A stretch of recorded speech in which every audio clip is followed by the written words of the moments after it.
স্ত্রীকে ধারালো অস্ত্র দিয়ে কুপিয়ে হত্যার চেষ্টা স্বামীর। এক ঘটনায় গুরুতর আহত হয়েছেন মনোয়ারা বেগম নামের এক গৃহবধূ। বর্তমানে তিনি শিলচর মেডিকেল কলেজ হাসপাতালে চিকিৎসাধীন। ঘটনাটি ঘটেছে বৃহস্পতিবার রাতে কাছাড়ের সুনাই শহরের হাসপাতাল রোডে। এদিন রাত আনুমানিক 10টার সময় সুনাই শহরের 1 নম্বর ওয়ার্ডের বাসিন্দা ফরিজউদ্দিন লস্কর নামের এক ব্যক্তি তার স্ত্রী মনোয়ারা বেগমের উপর ধারালো অস্ত্র দিয়ে হামলা চালান। তখন নিজের প্রাণ বাঁচাতে পাশের একটি বাড়িতে আশ্রয় নেন তিনি। ঘটনা প্রত্যক্ষ করে প্রতিবেশীরা সুনাই থানায় খবর দিলে সঙ্গে সঙ্গে ওসি বিশ্বজিৎ নাথ দলবল নিয়ে গিয়ে মনোয়ারাকে উদ্ধার করে শিলচর মেডিকেল কলেজ হাসপাতালে পাঠিয়ে দেন।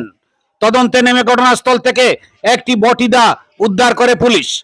এদিকে ঘটনার পর স্বামী ফরিজউদ্দিন লস্কর গা ঢাকা দিলেও শুক্রবার তাকে গ্রেফতার করতে সক্ষম হয় সুনাই পুলিশ। ঘটনার পরিপ্রেক্ষিতে গতকাল মনোয়ারা বেগমের বাবার বাড়ির পক্ষ থেকে ফরিজউদ্দিন লস্করকে অভিযুক্ত করে সুনাই থানায় একটি মামলা দায়ের করা হয়। পুলিশ ঘটনার তদন্ত চালিয়ে যাচ্ছে। ব্যুরো রিপোর্ট, আমার সোনার কালীগঞ্জ।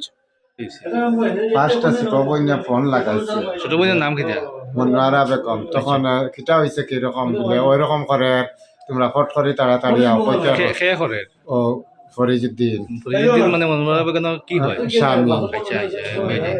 তখন কইতে আমরা ওখান থেকে শুনলাম যে কইলাম তুই কিতা করতে এখন তুই বাইর হয়ে জায়গা ফট করে বলে বাইর হইতে দে না, আমি বাচ্চা তিনটা লিয়া আমি পাকঘর আছি। বাচ্চা কয়টা? তিনটা। আচ্ছা। তখন কইতে হ্যাঁ অস্ত্র লইয়া গিয়া কইছে আমারও তো মারি দিছে এরকম, খালি বাঁচাও বাঁচাও বাঁচাও চিল্লা করে কান্দে। তখন আমরা সব ভাই ওখান থেকে শুনি, এখন আমরা আইয়ার ফট করে আমরা গাড়ি উড়ি বাইর করি। আপনার বাসা কোন জায়গা? আমরা তো বাসা বড়াখাল, আচ্ছা। দক্ষিণ মনপুর পাট। এরপরে এরপরে তখন আমরা আইলাম ওখানে, আবার পরে তো এখন আইয়া দেখলাম কেন তো থালা অন্য সব পেজেন্ট। তখন তো আইয়া এখন তারা তো আর পাওয়া গেল না, না হওয়ার কারণে আমরা বন্ধে তো রাস্তাত পাইয়া তারা মেডিকেল পাঠানি হয়েছে। আচ্ছা আচ্ছা। মেডিকেল পাঠানির পরে তো আমরা এখানে বর্তমানে আপু আছি। ঠিক আছে, আপনার নাম কি দেয়া? আমার নাম বদরুল হক লস্কর। ঠিক। মাঝে মধ্যে কোনো এরকম ঝগড়াঝাটি বা কোনো ঘটনা হয়নি? অনেকবার হইতেছে। হুম। আগে একবার তার হাতও ভাঙিল, হুম। এরপরে আরেকবার চাবল দিয়ে পেটের মধ্যে জখম করে লইল। করার পরে আমরা অনেকবার তারা কইলাম আমরা বইনটা তুমি যা তারা দেখা কাজ দিয়া তারা আর দেখাই তারা কয় আমি আর পিতা কইতাম তুই তোর বাবার বাড়ির জায়গা জায়গা জানতে তুই ওরকম করি ইকে বাচ্চা ছাড়িয়া কিলা যেতে বাচ্চা নেবেন ভালো ইয়া বাচ্চা লইয়া যেতে দে না, এরকম বারবার হ্যাঁ করে। তখন কইতে তার মা বাবা তারা কইছে আমরা তার কোনো জাতীয় নয়, তারা আমরা সেপারেট করে দিলেইছি।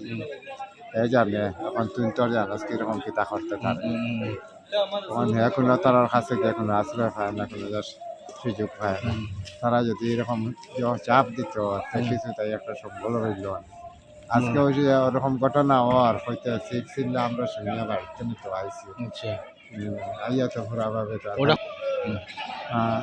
যে তার জামাইয়ের গার্জেন তো ওইখানে এখন অপেক্ষণ দেখা গেছে, আমরা তো আইয়া হইলাম না। তারা অবশ্যই অনেক মানুষ আইল আমরা তো তারা আইয়া এখন বলতে হওয়া গেল। মারছে কিতা দিয়া? দাও দিয়ে কি দা? বটিটা হ্যাঁ। আর তার সব সময় অস্ত্র টাকারও দিয়ে খারাপ। আচ্ছা আর একটা হাতের দাব আশুষ কাটি বাড়ছে আচ্ছা আচ্ছা। হয়েছে ওটা দিয়ে মারছে। মারছে। এখন বর্তমানে পরিস্থিতি কেমন কেমন কেমন মারছে এটা, মানে কোন জায়গাত মারছে এটা? এটা মাথার মধ্যে পুরা যখন ব্লাড বর্তমানে বন্ধ না। আচ্ছা। এখন তো মেডিকেল হইতে আমরা তো বর্তমানে তার বাড়ি মেডিকেলের অবস্থা তো আবো জানি আর না কিরকম মর করি আর সাইডে গেলা বুঝা ব্লাড আবো বন্ধ আর না। এখন তো আপনারা প্রশাসনে জানাইছেন, পুলিশ প্রশাসনে? আর তো তারা তো এখানে আইসে না, ইয়া তো তারা মনে করো তো আইয়া সব চেক করিয়া তারা ইয়ে করে নিচ্ছে আইয়া মোবাইল কোন পুলিশ? কোন? হ্যাঁ শোনাই। আচ্ছা। হ্যাঁ ঠিক আছে, ধন্যবাদ।